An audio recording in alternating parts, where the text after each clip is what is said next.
Hey guys, shalom shalom. Good morning. From here in the beautiful land of Promise, Lord guys, amazing and wonderful cities.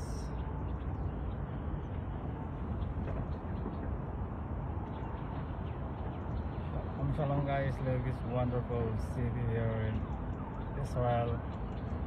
It's amazing places. The beautiful cities of Tel Aviv. It's also the beautiful city of Ramat Gan, Givatayim, Ramat Aviv, even the beautiful city of Bnei Brak, Kiryat Uno, and many more cities here in the land.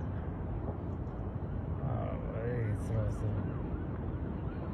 That's something unbelievable.